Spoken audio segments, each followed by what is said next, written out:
Yeah, I mean, I guess for first off, what's happening is unfortunate, and my thoughts and prayers are out there for everyone affected and innocent lives being taken. And I think it's a lot of unnecessary violence going on. As for the Middle East, I've never personally felt unsafe there. Playing tournaments or anything like that, I've never felt unsafe. I think what's happening now, and no one, I guess people, maybe political experts could see it coming, but I think as far as a tennis player, no one would expect things to happen. And Coco Gauff was supposed to be talking about tennis at Indian Wells. Instead, she stood in front of the cameras and said something that stopped the room. Her coach was one of the people stuck in Dubai when the airspace closed. The conflict between the US, Israel, and Iran just reached the tennis world in a way nobody was prepared for.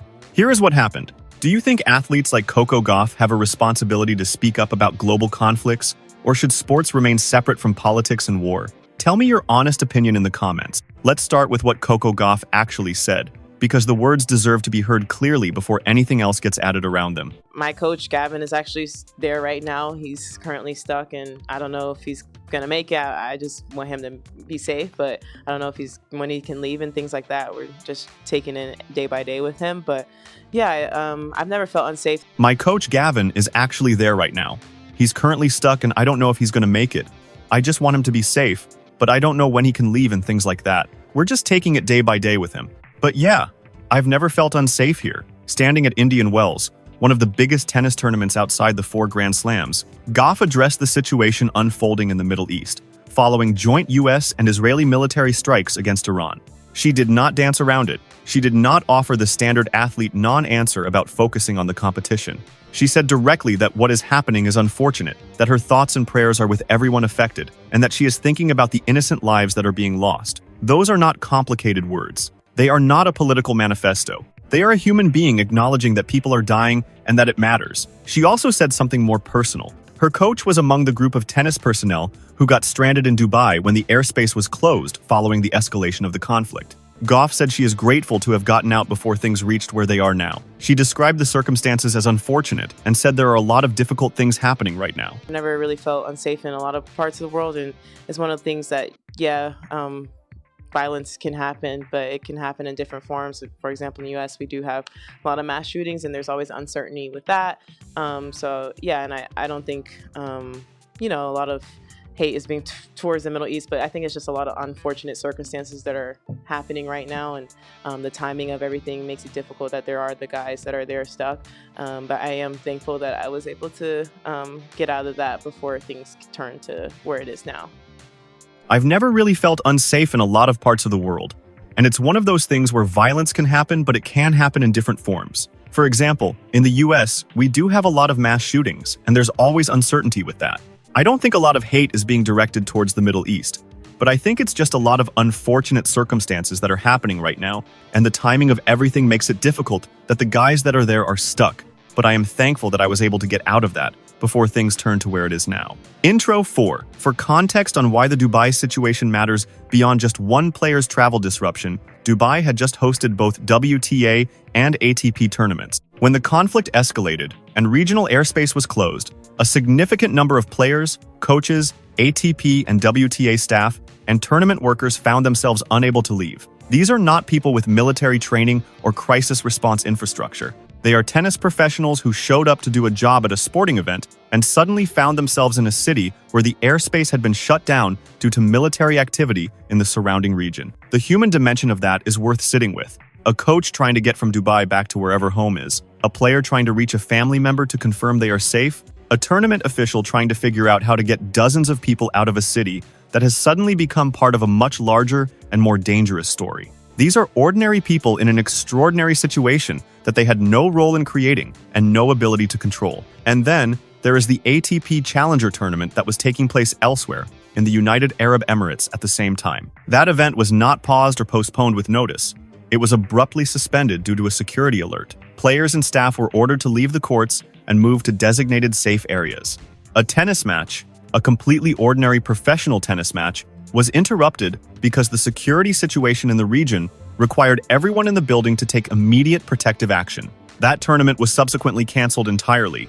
Think about what that means for the players involved. A challenger event is not a Grand Slam. It is not Indian Wells. It is a smaller tournament where players who are working their way up the rankings grind out matches that are crucial to their career progress. Every ranking point at that level matters, because ranking points determine seeding, which determines draws, which determines whether you get a wild card into a bigger event or have to fight through qualifying. For a player ranked outside the top 100 who made it to that tournament, the cancellation is not a minor inconvenience. It is a significant disruption to a career that operates on very thin margins, and those players had to run from a tennis court to a safe room on what should have been an ordinary day at work. This is the part of the story that gets lost when coverage focuses only on the geopolitical dimensions of what is happening. The conflict between the United States, Israel, and Iran involves decisions made at the highest levels of government and military command. The people making those decisions are not thinking about ATP challenger draws or WTA seedings or a tennis coach trying to get a flight out of Dubai.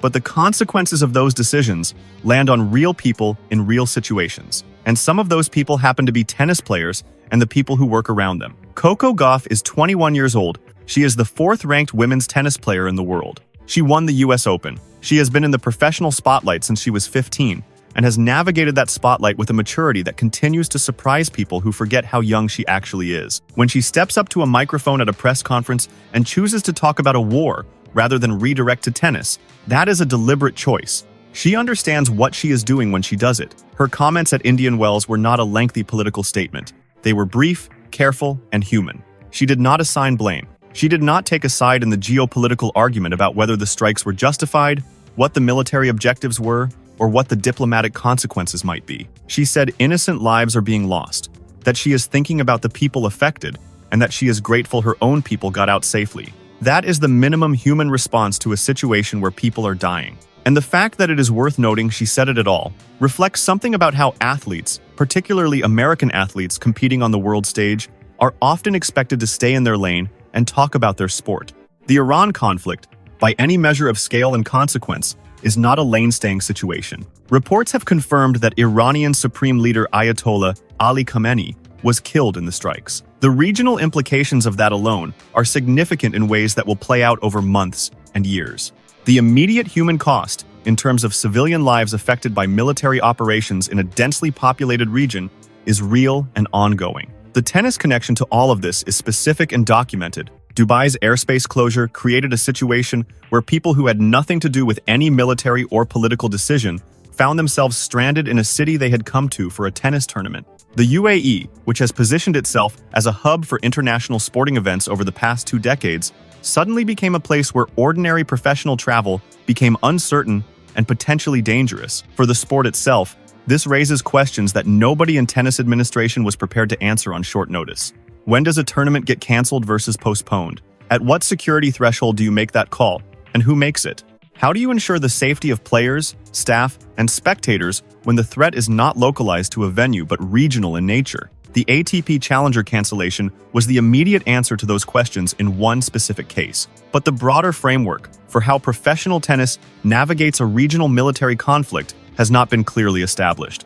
The WTA and ATP tours run global circuits that pass through regions where political and security situations can change quickly. Dubai, Doha, Abu Dhabi, these are all established stops on the calendar with significant prize money and strong fields. The UAE specifically has invested heavily in becoming a destination for elite sport, and those tournaments have delivered quality tennis and significant media coverage for years. But the events of the past week have demonstrated that the calculation around hosting regional tournaments involves more than court quality and prize money. It involves asking what happens when the surrounding geopolitical reality changes faster than tournament logistics can adapt to. Coco Gauff's coach being stranded in Dubai is one data point in that larger picture. It is a human story that connects the abstract geopolitical situation to the specific lived experience of people in the tennis world. Her relief at having left before things escalated is understandable and genuine. The people who were not as fortunate in their timing are now dealing with a situation that was not part of any professional risk assessment when they booked their travel to a tennis event. The conflict has also created a situation that is genuinely difficult for players to navigate publicly. Tennis is a global sport. The WTA and ATP tours include players from countries across the political spectrum, from regions with very different perspectives on American and Israeli foreign policy, from communities with direct personal connections to people living in the affected areas. A player from Eastern Europe has a different relationship to this news than a player from the Gulf states or a player from a country with a significant Iranian diaspora community. Gauff's comments were calibrated in a way that acknowledged the human cost without taking positions that would put her at odds with the diverse range of people in her sport and in her audience. She prayed for innocent lives.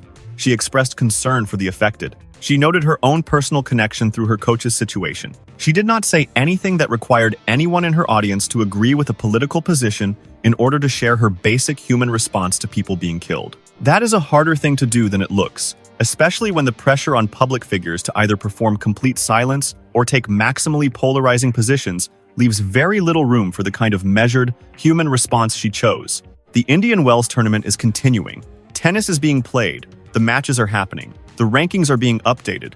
The draws are proceeding. The sport does not stop because the world outside is complicated. That is both a feature of professional sport, its ability to provide continuity and normalcy in difficult times, and occasionally a source of discomfort when the contrast between the bubble of competition and the reality outside it becomes too stark to ignore. Gauff did not ignore it. She stood in front of the cameras and said what she saw, which is that innocent people are dying, that she is grateful, her people are safe, and that the circumstances are unfortunate. She said it at a tennis tournament in California, in a press conference that was nominally about her upcoming matches because someone asked her, and she chose to answer honestly rather than redirect. She is 21 years old.